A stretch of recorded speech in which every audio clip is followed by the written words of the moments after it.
And we're live. What's up, everybody? Steve Anyway, Ramsey's so I in the ended up house. cooking my foot on a. Grill. That was I was gonna say anyway, so I started cooking my foot on a George Foreman grill. Dan with the classic As one does. in on the pre-show. Steve, thank you so much for joining us. Don't act like you've never done it. Apologize in advance.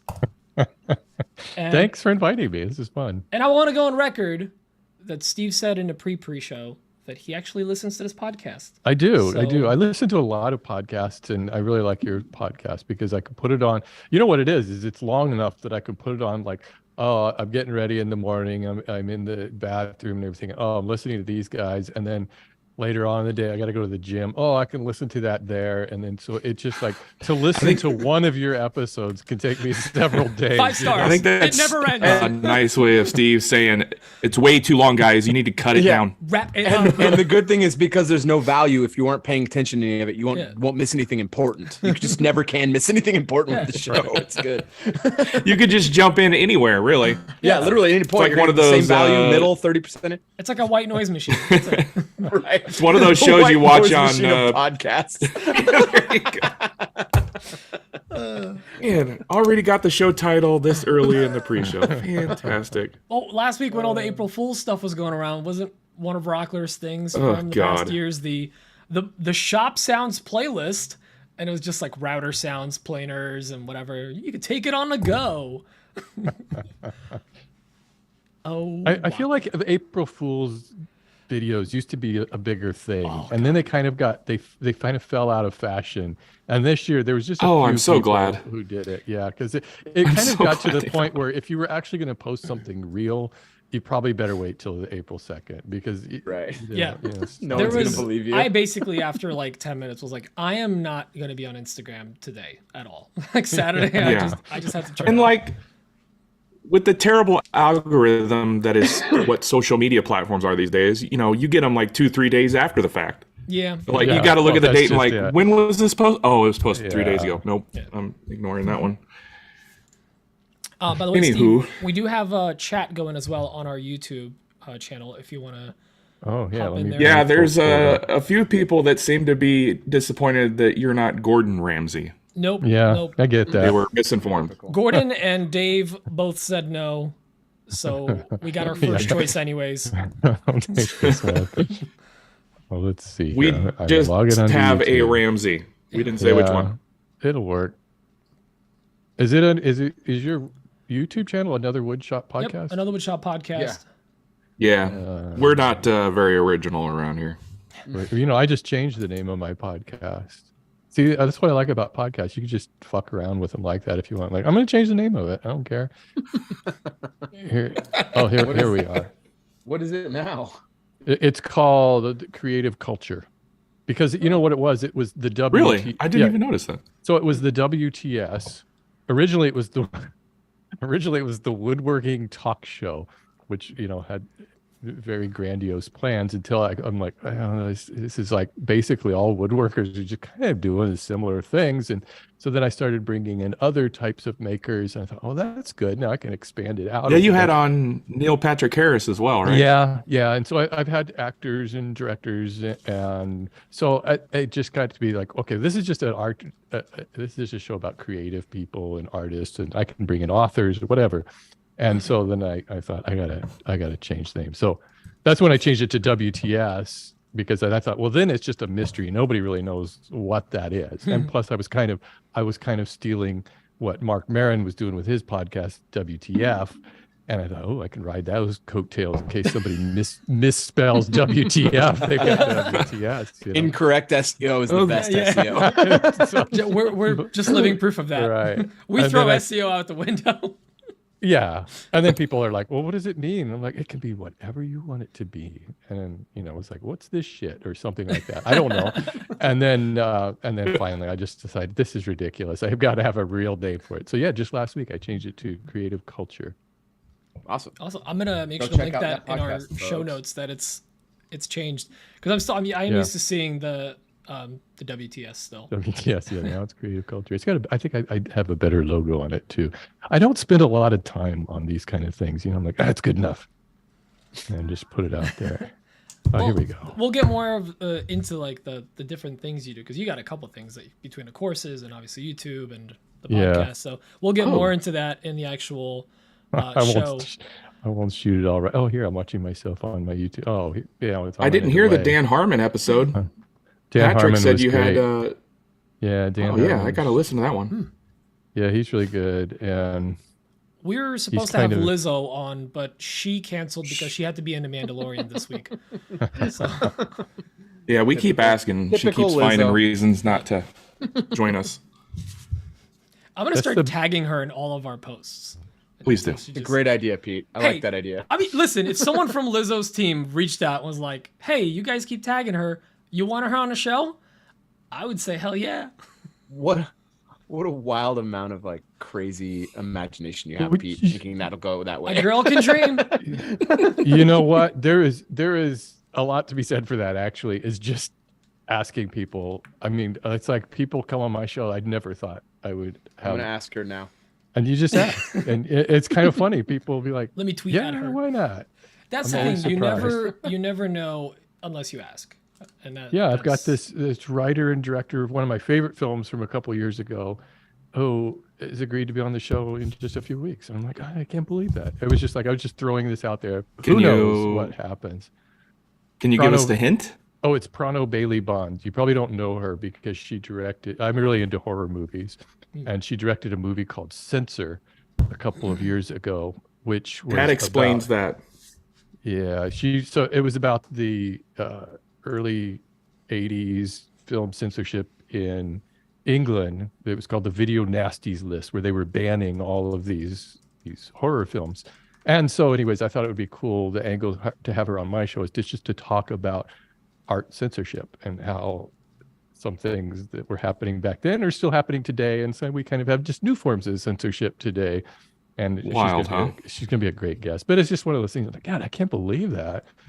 You know, I would never thought that I would be in a position of having when you people. transitioned your not so much transition, but when you started kind of tossing a wider net and bringing in some of these people that have nothing to do with woodworking. Right. Did you see an uptick in viewership or listenership, a downtrend? Did it stay about the same? Was there any difference? It's pretty much always been going up. I didn't see really much difference at all, in a negative way. It was just always been going up. And I don't know what a good size podcast is. That's the thing about podcasts, is that it's, in a way, it's very freeing, because we are the baseline. We're room it's not like YouTube. It's not like YouTube where you have all this numbers and everything. Podcasts are like, here's how many downloads you have. And I don't know what's a good download number or anything. I'm new to this. Yeah, because you can have a successful podcast that isn't necessarily into 50,000 downloads per month or something. Right. But then there's ones that are okay, but the people that are tied to them are big names, and they tend to get a lot of downloads, but it might not necessarily be the best content. So it is a trade-off. My friend Cass on. She has this channel called Clutterbug. So I had her on to talk about decluttering workshops and organizing things. And she has a podcast that, and I was asking her about it, and she's like, "Well, I usually get between 50 and 100,000 downloads per episode in a week." And I'm like, that sounds like that's huge. That's great. That's significant. That's pretty good. I mean, I'm happy because I think that, I get like, I don't know, between 5 and 10,000, I guess, an episode. But I don't know. I have no idea. All I can do is like compare it to YouTube, which to me, that seems like crap. I don't know. But I think that the nice thing about podcasts is that I really don't care. It doesn't really matter because nobody sees Well, then you're in the right spot, Steve, because neither do we. Nobody not be disappointed or be disappointed, but you won't care anyways. Right. I think that, with podcasts are not evergreen content. I don't believe that they are. In many ways, you have to keep it up. It's almost like Instagram or Twitter. Like, we've noticed that even, we get our email that tells us like where we are in the iTunes world. And anytime we take a week off, we see a dip. We'll go out of the single double digits in hobbies or leisure to like triple digits, like so go from like spot number 35 or whatever down to like 180 the next week. And if we take 2 weeks off or something like we did around the holidays at one time, I don't think we were in like the top 300 or something, but it's something that you got to stay on top of. I think that's the kind of the biggest drawback of it, and that's why a lot of podcasts don't survive that long. Yeah, because well, it's just I had hard to switch maintain. to I just do it every other week because once a week was just too much, and interviewing people takes up so much time. I think for me, it was just like, or it still is. I got to research these people and really understand what I got to look at, like other things they're on. Try not to ask the same questions that have been asked, and it's a lot of work. I think people don't really understand. And not everyone interviews well. Oh man, no. That's from the board.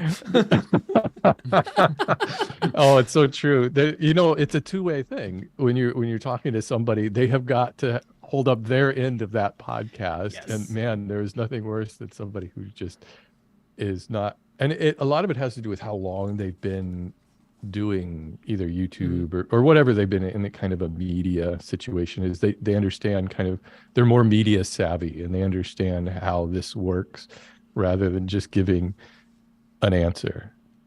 I interviewed a guy recently that was very difficult. I'm not going to say who it was, and it was surprising because it was a very kind of big person, but wow, it was difficult, and it was just like physically big. No, I couldn't take him. Already with the fat jokes. Here we go. And yeah, that just because it's a big account or a big or famous person or something doesn't mean that their skill or what they're known for translates well to speaking about themselves. Yeah. I mean, shoot, listen to even just us.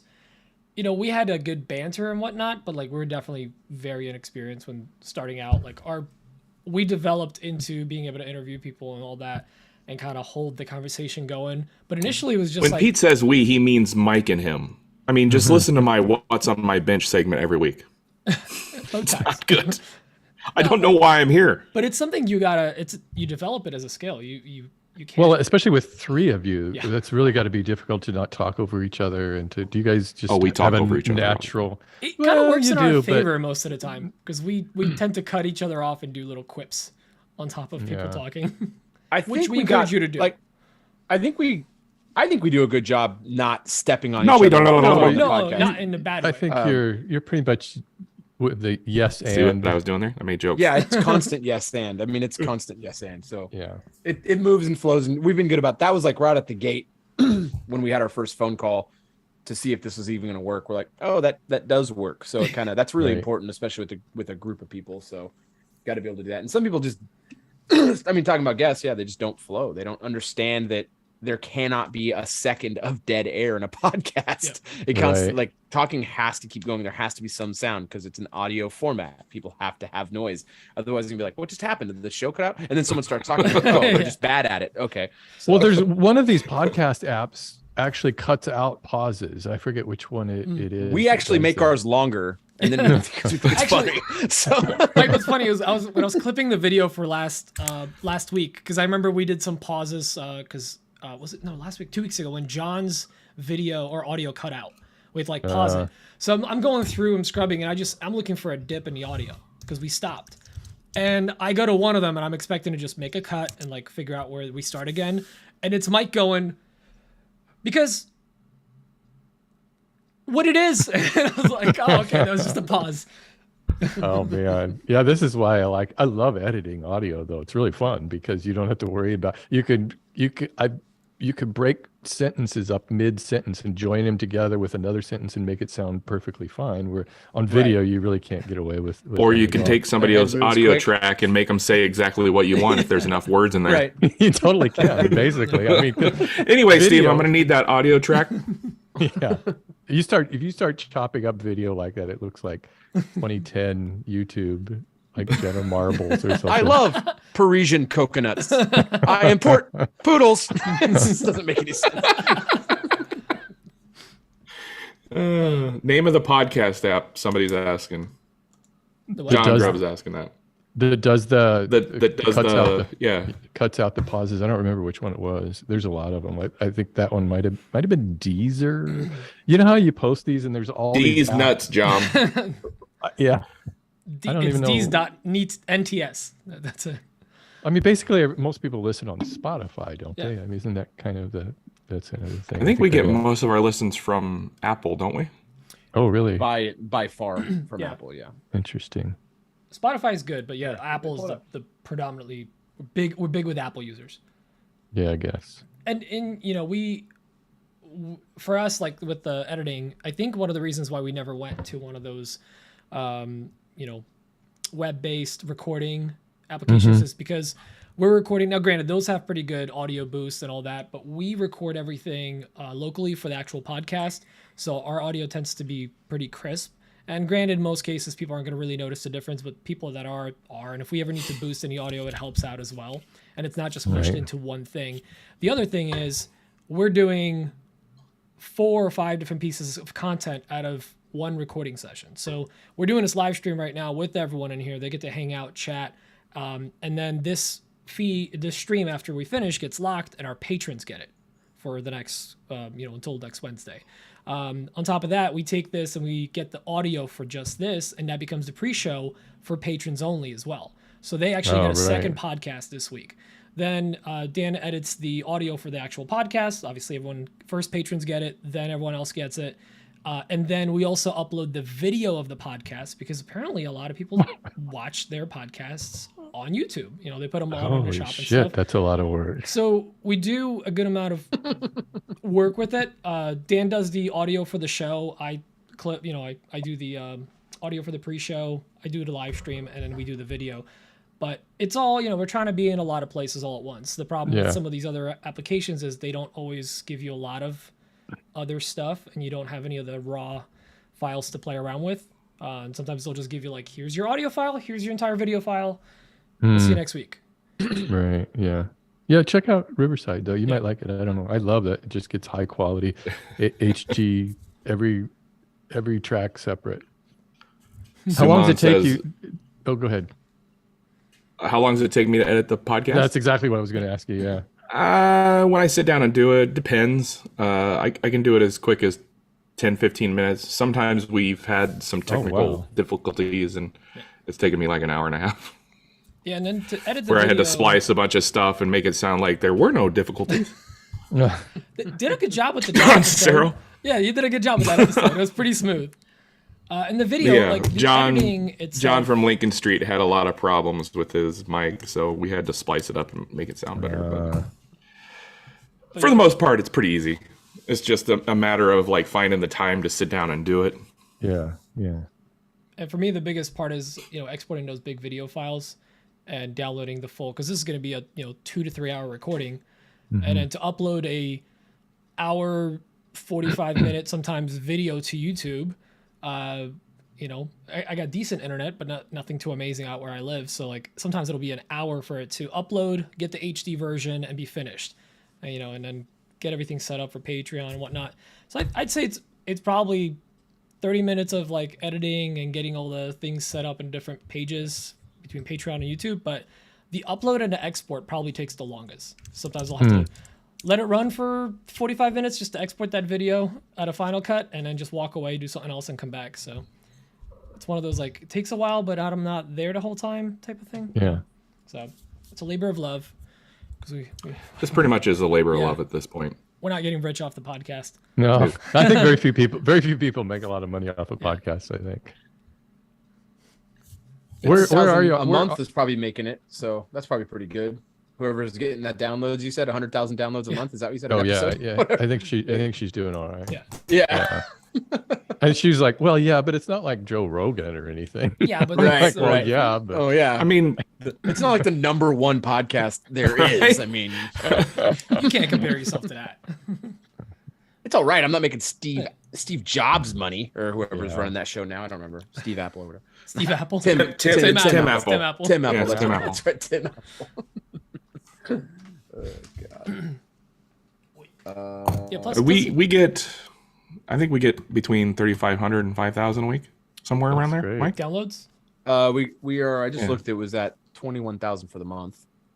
So not too bad. Okay. So yeah. So about what Dan said. Yeah. So I think it's not terrible. It's not the worst. No. Again, we don't know. Is it very great? close to Joe Rogan? I have no idea. Think.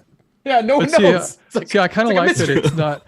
I like that when people are listening to your podcast, they have no idea. You can't judge a podcast by its numbers because you don't know. It's not like YouTube where you might. Nobody would know the numbers if we didn't tell people. Yeah. I like to flex we tell people and we don't know what the numbers mean, so it doesn't matter.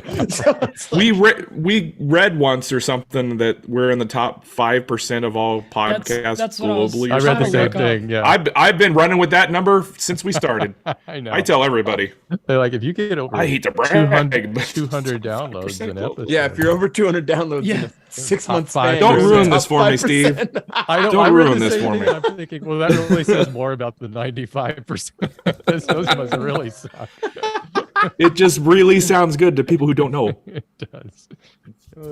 It's like telling people I have a blue check mark now on Instagram. I'm kind of a big deal. I got a blue check mark. You know who was asking Look me at what about I paid that? for A couple months ago.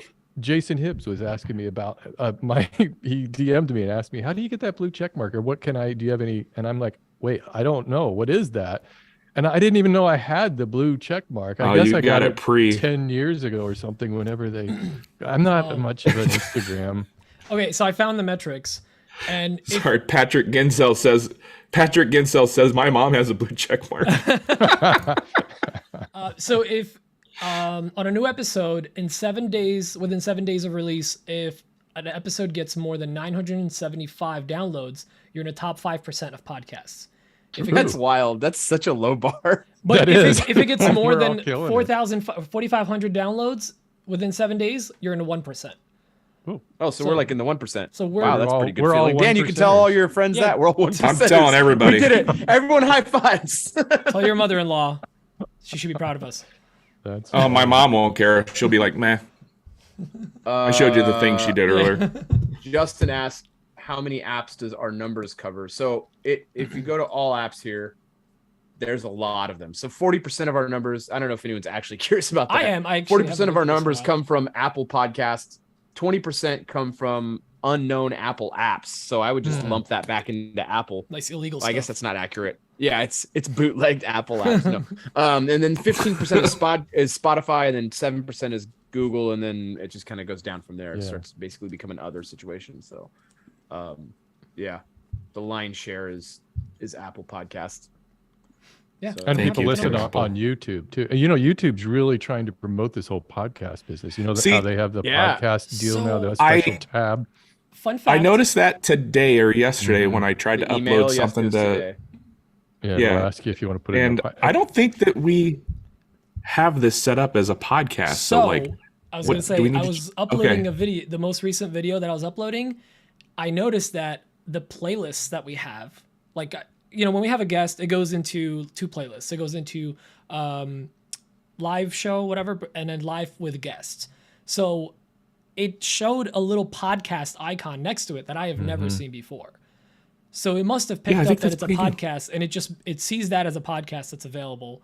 So what you got to do is the podcast is all it is just a playlist that it's just like a special playlist, and eventually I guess they're going to have special, I don't know, stickers somewhere or something that people can have. It's one of these things that YouTube whatever brings it in. is.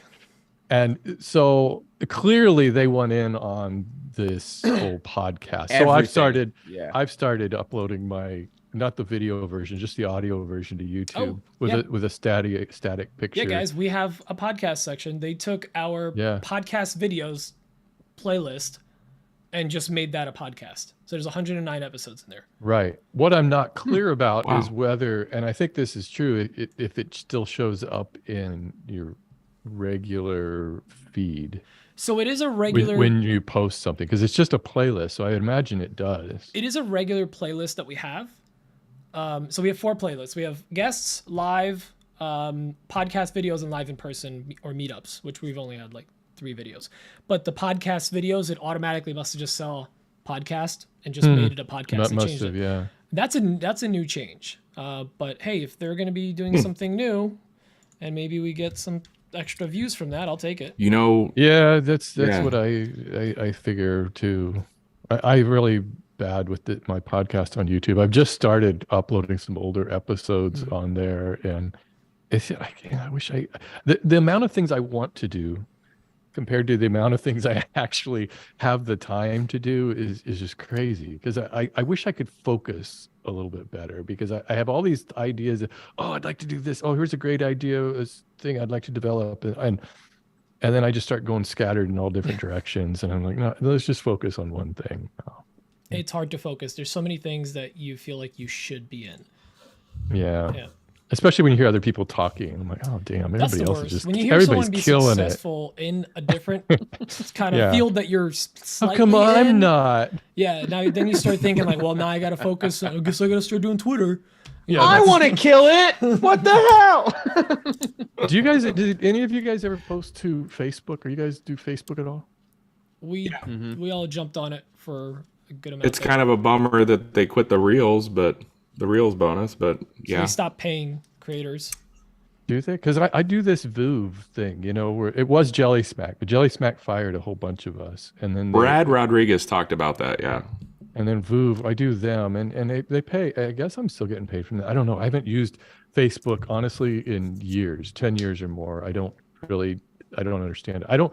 It's who uses Facebook? I mean, because it still pays, at least as far as I know. Maybe not according to what you're saying. It's still paying on ads. But you on still video, but it doesn't. There's no maybe Reels bonuses anymore. Oh, I see. Reels bonus. Because but I never ever talk to anybody who is like, yeah, I'm on Facebook. You never hear anybody say, yeah, make sure to follow me over on Facebook. It's like, is this a thing? It has this reputation of being for like seniors, It's the death throes, right? So they're trying to pay content creators to keep people on there, is my assumption, because that's got to be what it is. Now, if you listen to us like in episode 80, we're all saying like, I'm not on Facebook. I don't have time for that. That's not your audience. Don't even focus on that. Don't, whatever. And then they started like paying out, and everyone started moving back to Facebook a little bit. Oh yeah.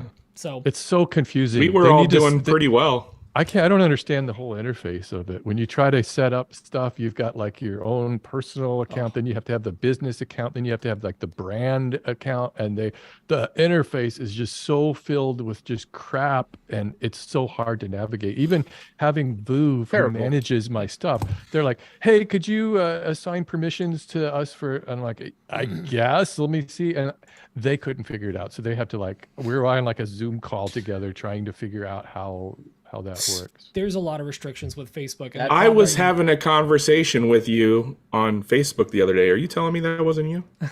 my heart is broken now. It was Ted's woodworking. That son of a bitch. Wood glut. Mike, did we get any questions this week? We sure did. Oh, we actually got a patron write-in. It wasn't a question, but it was a talk about the shop burning down, or the I definitely talk about that. So he mentioned something else. He had same thing happen, but it was not hard wax oil, so it was something else. So he wanted to talk about it. It was Odie's oil. Probably. Absolutely. Oh, great! Now we have to bleep that. That shit'll give you cancer. Whoa! What's that statement is not endorsed by another Woodshop podcast. That is solely the claims of Daniel Dunlap Woodworks. Okay, we got that. Slash photography. Photography and dog grooming. I'm sorry. Did I say that out loud? Let me share the audio here and play some questions. Mike, you need me to pull up that question for you, or you can get it from I got that one. Yep, cool. You want to do that one first? Whatever. I'll do it first. So from Max and Mindy Coons, from the Patreon inbox, says, good afternoon. First, thank you for the years of long. I'll go past this part, but they basically said thanks to us, love which us. is very nice. Thank you. But they said on an icky We'll note, read the whole thing in the actual show. since there's much conversation about shop fires on AWP right now. Well, I think it's just kind of across because of Jason's video, but we felt it timely to come out of our hole and tell you we lost our home and our hobby wood shop to a fire in September. Horrible. Wow. Ultimately, it was ruled by our insurance adjuster and the fire marshal to be a rechargeable battery and it was plugged into a surge protector that seems to have failed. I can't say the man. name of the battery because it's Ryobi, but I will say that our adjuster no, I'm just kidding. They didn't say Ryobi. I can't say the name of the. Those are the opinions battery. of Mike Coffee. Yeah, right. AWP does not endorse blah, blah, blah. But I will say that our adjuster let us know that he'd been to 10 fires in our state last year, and 6 out of 10 were rechargeable battery in a garage. That's wild. The shop fire was put out. The home seemed smoke damaged when we left at 3 a.m. At 5 a.m., we were alerted to the news that the fire was still smoldering in the attic and took the rest of our home. Wow. Oh. They lost everything. It was if it wasn't fire damage, it was water damage. We moved to a commercial shop and officially made ourselves a small husband and wife business. We have some great young apprentices that are recovering the loss surprisingly well. I assume that's their kids. We are incredibly busy, and we are incredibly grateful to still be around. If you wouldn't mind sharing our lesson learned, we appreciate it. Anyway, very sad. They lost everything to a battery. And I wonder why they won't say the type of battery. I don't know. Maybe they didn't know or something. I don't know why they And won't Mindy, say I'd love to know a little more about it. Of like, was it a plugged-in battery? Yeah, what can we do to avoid that happening? Oh, it was plugged yeah. So it was plugged. Unplug So basically, what's happening is I did some research on this because it's actually I wanted to know what was going on. So what's happening is the surge protector can fail, but there's a chip in these batteries that tells the charger to stop giving it juice. Mm-hmm.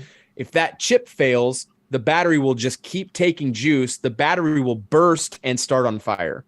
And it's a pretty common thing, I guess. So I actually told my guys to at night, we don't leave any batteries plugged in anymore. That is now a part of our. Yeah, because mine are just always in. I probably got about 8. No, I've always done it too. I've got just constantly, we leave them plugged in. So the next day we can have batteries. So I told my guys part of the thing now we always never have rags in the shop that we've used for stuff, and we don't leave batteries plugged in now. That's part of protocol now. So can you just turn off the surge protector? Just turn off. Yes, you can. You could. The strip. That works. Yes, that is 100% what you can do. So that's the best way. I'm super paranoid. I just take them off the thing because I come from like the technology background of charging phones or laptops, or people that have a laptop, they always keep it on a charger, and it'll actually swell the battery. Yeah, like it could actually swell the battery because it's constantly taking a charge. And many computers or many phones back in the day, they weren't designed to always be on a charger. They didn't have good tenders to actually manage their battery percentages, so they would just constantly fill it up and keep draining those 1,000 cycles on average that a battery has. It would just keep like kind of taking away a quarter, cycling it back, cycling, and it could actually wear it out a lot faster, and it could cause issues as well. That's why if you're ever technically, you're supposed to ship a battery if you're ever getting a computer or whatever. It's less than half charged. It's usually around a third, because that is a safe limit for that battery. Usually, I don't say this very often, but John Grubb had a good idea. Put your batteries on a smart switch that turn on and off on a schedule. Or you can take them off the charger and hang them on battery hangers made by someone. Oh, that's dirty, Pete. Come on. Use use their loss to market your 3D printed crap. No, I actually love Pete's. They're great. They're all over my we have them all the time. But no, they're that is a good idea. But that is one of the reasons I designed them. It wasn't just because batteries were around. Like, I just didn't want them sitting on a charger. I didn't feel safe doing that, and I wanted them hanging on a wall where I knew. I think just clicking the surge protector is probably the easiest thing to do, and that's really a great way to do it too. I mean, that's I think that's what I'm going to do then. I'm going to do that too. I didn't know that. I know they used to always say don't overcharge a battery because you ruin the life of it. It won't last as long. As soon as it's done charging, take it off of there. And I never did that, and my batteries seem to last fine. Yeah, I think they're all smart batteries for the most part now. I'm pretty sure I got some Milwaukee batteries out in the shop right now that have been on the charger for a month or two. Or they're gonna blow up. You're screwed, dude. You're screwed. And then there's like Makita chargers. The chargers have like fans built into them. I'm always like, what's getting so hot in there that you need a loud ass fan inside this charger? So I don't trust it. Sorry, Mike. Go ahead. No, it's good. Battery hangers made by Drew Witt. It's first question's from Patrick. Steve, we're not going to answer this. We're just going to listen to it so we have it in our head for the show. Hey guys, Patrick Gensel here. Hope you guys are all recovering nicely from Workbench Con. I know I have, although I am still having nightmares of Dan and Braden snoring, but I think I'll manage. So my question is for Steve. That reminds me. Being the guy on YouTube who is known for getting people into woodworking, That's always been your focus, I'm sure. But is there something in the general maker world that you're itching to learn about or interested in diving into, even if it's just for your own fulfillment? So that's all I've got. Hope you guys have a great show, and catch you soon. Good question. The next one is from Thomas. I'm not even. I forgot that Patrick shared a room with me and Braden for one night. That so poor much you guy. drink. Good lord. I got Braden's shirt on today.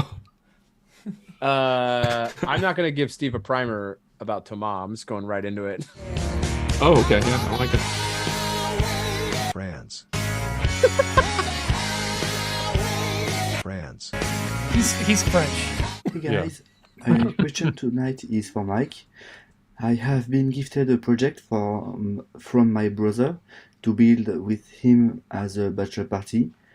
We are making a Les Paul-like guitar, and I was wondering, did you ever finish yours? Nice.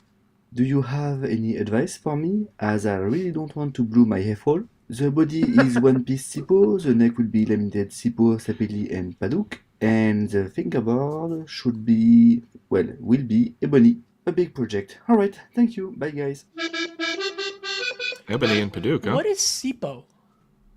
Sipo is an exterior rated wood. It's like, it looks like a mahogany. It's very similar to that, but you can get Sipo dominoes if you have a festival domino for exterior rated stuff. But it's just a species. It's like They're like double the mahogany. price at Woodcraft, and I think Woodcraft has them. And I don't know if Rockler carries them or not. I've seen them. I've seen them. I've heard of Sipo. They're real. Sip. All right. That's it. Yeah, that's it. That's actually it for questions. wow. Only 2 this week. It's nice, which is That's good all right. because our last 4 episodes have been an hour and 50 minutes. So we might need to chill it out We a got little an hour bit. 45. It's been a bit much. Rockler is a full line Festool dealer, says Adam Barnett. I wonder why he knows that. Oh, Thank you, Adam. interesting, Adam. Thank you. Mr. Rockler. All right. And okay. That's it. We're just going to sit in silence now? After talking about how Sorry, I'm good we organizing. are about Yes Ending? Yeah. Yeah. Right. Blew your cover, guys. Yeah. Whoops. How's your woodworking? We're all going, playing chicken with everyone? each other, Steve. We're all We like, can edit this out, who's right? going to talk first? Well, here I could talk. You want to hear something about Rockler? Yes. You want to hear dirt? Do you want to hear Rockler? Ooh. Ooh. Yeah. Adam, put your earmuffs on. So Adam's the social media manager for Rockler. FYI. So I contacted them to see if they would be interested in sponsoring my newsletter. I have a newsletter that I send out to over 250,000 people once a month, and I thought, yeah, this would be a good fit. And they're like, well, we're not really interested in that, but what we would like to do is if we could just run an ad using your mailing list and just send out a standalone Rockler ad to your list. Like, Oof. wow, that's a good way to get That people would to probably hurt your list. unsubscribe. Like, no, I don't think so. Wow, just unsolicited ad. Here you go. It's from me though. No, it's different than other ads because I got paid. Anyway, enjoy the ad. Wow. Steve that was Ramsey funny. presents. And then just a regular Rockler. Steve Ramsey. Good one. Oh, geez. Yeah, that's a good call, Steve. Not doing that. Well, it was kind of a no-brainer, It's like, It was a this ballsy makes me ask. wonder, Then, wait, but do they I understand respect how? it. I mean, if you don't ask, the answer is always Exactly. no. You know what we were just talking about. I just messaged Lizzo. I mean, we'll see what happens. See, she's gonna say yes. I straight up a messenger. I mean, We'll see. You want to be on our podcast I about want to make woodworking? that happen. We'll just so start do a- we. It'd be Start ridiculous. a hashtag. Start a hashtag. That'll get it done. Yeah. Throw a hashtag. I So on a message to Lizzo my in our God. chat here. Patrick. On a different There it note, is. I'm still on the no alcohol kick. My beer of the week is this Athletic Brewing. I know it's pretty good. Dan, It's upside down golden. you Yeah. should try the Free Wave. It's really good. The Golden's Yeah. my daily driver. Nick brought that over last weekend and it was really good. And Cheers. they didn't have it at the store, so I got this and it's not bad either. I mean, it tastes just like an IPA. It tastes. It's crazy. What is The- it? Non-alcoholic? It's or not. something? Yeah, it's alcohol. non-alcoholic. Oh, good for you. I've been trying not to drink since like a week after Workbench Con. I drank too much there, and I was like, okay, I need to I've been drinking these for I need to- about a year because chill for a while. they actually taste like my buddy brought it over last summer and was like, try this. I stopped You can't drinking. tell. Try this, and I had it. I'm like, this tastes like regular beer. I didn't realize they were like actually still working on this. I thought all they had was like Heineken Zeros and O'Douls. Like, but no, there's like a whole shelf now of like legitimately good beers that are completely alcohol free. So it's great because you can drink a beer and do woodworking, and no one can At the give same you time. crap. You know. So Yeah, I quit drinking like 8 or 9 years ago. good for you, man. And- Good on you. So it was really strange because about a few months ago, it was my wife's birthday, and I took her out at a nice little restaurant in San Francisco, and she had a glass of wine, and I thought, let me try it. I'll try a glass of wine too with this dinner. And I took like 2 sips out of it, and I'm like, I don't like the way this makes me feel at all. It was just Right. so weird. She had to Right. literally finish the As you're glass. taking your shirt off, I don't like this. It was so weird. It was so weird. Oh gosh. You want to hop into the show? Heck Yes. yeah. We're talking let's about show them the non-alcoholic beer now. This is what so. the pre-show's for, dude. This is literally it. Awesome. I Well, can't thanks. wait to hear Lizzo responding to this. Oh my god, I'm great. so excited. I for can't Lizzo to wait. respond. All right, guys. Wouldn't it be Please, wild? thank you all It's for, like this week guest is Lizzo. dude. That This would be podcast would blow spectacular. up. So We would be stupid. number one. Take that, Shop Sounds. If I was Lizzo, I would do it just because, God, this would be Yeah, so, right? the It's most so amazing ludicrous. thing. It would Right. be just so cool. And I want her to like bring her flute too and like play it. Flautist, The flautist. famous flautist, Yeah. Lizzo. She's such a baller. I love that woman. Lizzo, if you're watching this or listening, we'd love to I'm have sure you. Of course on. she is. Of course Of course she is. You never know. This could be like her can't guilty not. pleasure. Right. You never know what. Yeah, just tell her we're in the top one 1% of all podcasts. There you go. Right. 1%. It's crazy. That metric doesn't feel real, but that's what this non-conspicuous website I found on the internet says. So it has to be The real. internet told me. Sponsored by Rockler. All We right, love guys. Rockler. Thank you so much for joining us, and make sure to check out this episode. This is gonna be a good one. I can feel it. I can feel it in my jellies. It's gonna be good. It'd be good. Ooh, Yeah. And next week, do we have a guest, guys? We never plan ahead. but not that's as okay. of yet. This has I'll been come back. This has become a segment Yeah, I get where to do I this. say next week is. Wait, is this how you guys push me out? You bring in Steve Ramsey? Is that it? Is that how Thanks this for getting ends? Steve on the show, Dan. We got some bad news. You're gonna want to sit down. I don't think Steve wants to come on this show full time. He said he'd come back next week. Yes. Yeah, I'll be here. So It's just a total mayhem, though. I don't know what's going on. And I feel it- like I'm, We never do. Welcome to the show. Suman's really upset too because he wants to be on. I told him he was going to be He's on, on- and then he- Lizzo he's on was the supposed list. to be He's on, on and the then list. she canceled, and Steve was available, so it was a whole mix-up. We'll get you on a list. You're there. Anyways, see you all next Suman's week. on the list. He's on a list. You've made Bye-bye the now. list. Love y'all. Bye bye. Bye bye. Bye, guys. Thank you for joining. Okay.